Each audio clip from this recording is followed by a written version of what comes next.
Now, shifting focus to Bangladesh, ever since Sheikh Hasina fled Dhaka, India and Bangladesh relationship has undergone change. One where routine issues like annual rainfall and subsequent flooding of areas evokes deep mistrust and suspicion. Parts of Tripura and Bangladesh witnessed heavy rainfall, and some in Bangladesh, in fact, even attacked India for acting in haste. Now, in this backdrop, let's get in Mahfuz Anam, editor of Daily Star, as a top voice on the show to speak about the political realities of Bangladesh and how India-Bangladesh relationship has undergone a sea change. Mahfuz Anam, thank you so much for speaking to me on NDTV. My first question to you is, as things stand now, there's been a couple of weeks since the turmoil came in Bangladesh. Is it now limping towards normalcy? Well, it's a very tall order, honestly speaking, because, when you have a very powerful government over a long period of time and it suddenly collapses, there's a huge vacuum of power. Take, for example, our secretariat, which is the central secretariat, very, very powerful governance institution. Now, over the last 15 years, there have been many partisan appointments, and 11 secretary level people have been on contract after they retired. So those 11 people have been removed, and many of the secretary level or very high level bureaucrats who have been known to be patronized by the Awami League government are not now coming to office or in hiding.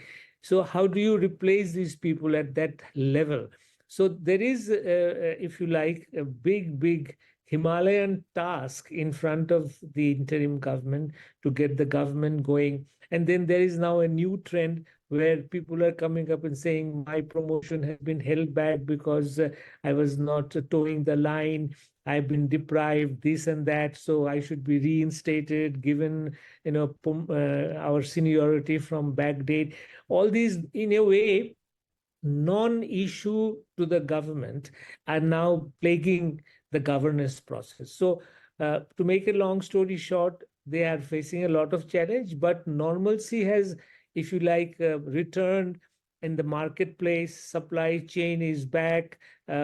Prices of things are within limit. I mean, we already were facing high inflation, but that's where we are. Nothing dramatic has happened.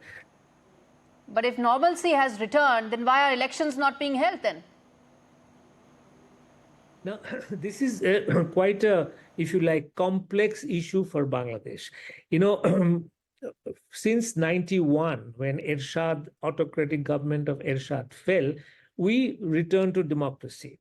But our democracy in that sense ultimately resulted into a two-party, not system, but two-party quarrel, which became bitter and bitter and bitter. So when Awami League was in power, BNP was the worst thing in the world. When BNP was in power, Awami League was incarnation of devil. So instead of a two-party politics taking a structure, instead of two-party politics bringing in institutional democracy and all that, we went the opposite direction. And so ultimately, there is a strong voice at the moment now that reforms first, election later.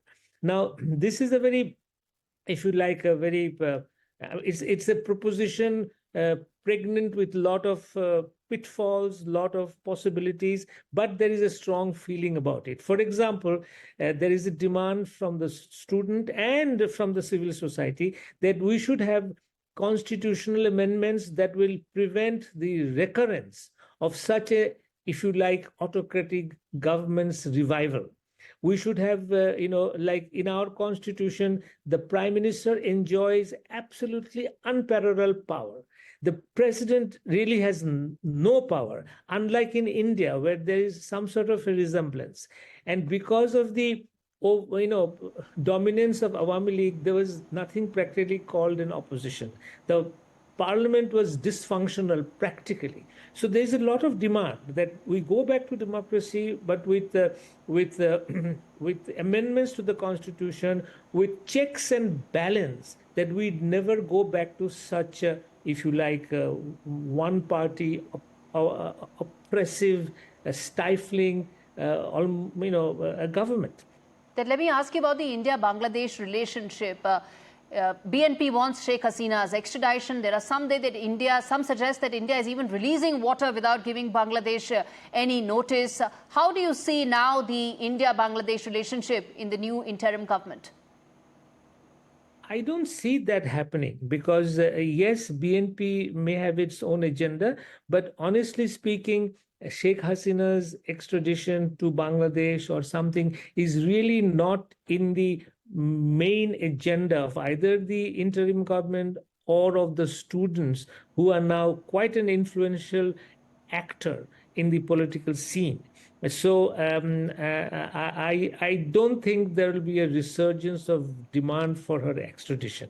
And our foreign advisor, who has already publicly announced that her presence in India will in no way affect our bilateral relations. So I don't see that emerging as a vital concern for India-Bangladesh relations. Mahfuz Anam, that's a very important point that you are making. That's a sane remark that is coming in from Bangladesh. But I want to ask you a larger question. The power play that is at play right now between US, China, India, in Bangladesh, it is a very strategic location in the Indo-Pacific.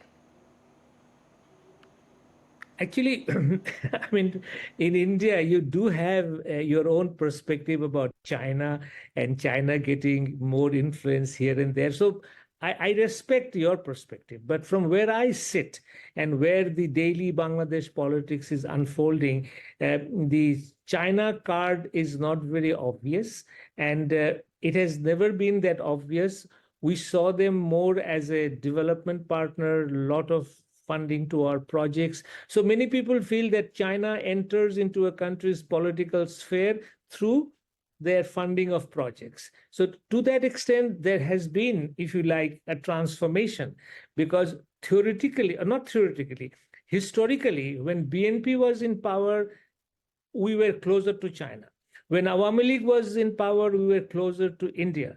But to Hasina's, I think, great credit, she was the first prime minister who was able to take India's relationship with India to greater heights, but also bring in China into the overall scene in Bangladesh. So Sheikh Hasina's credit is that she had China as a development partner and she had India as a development partner.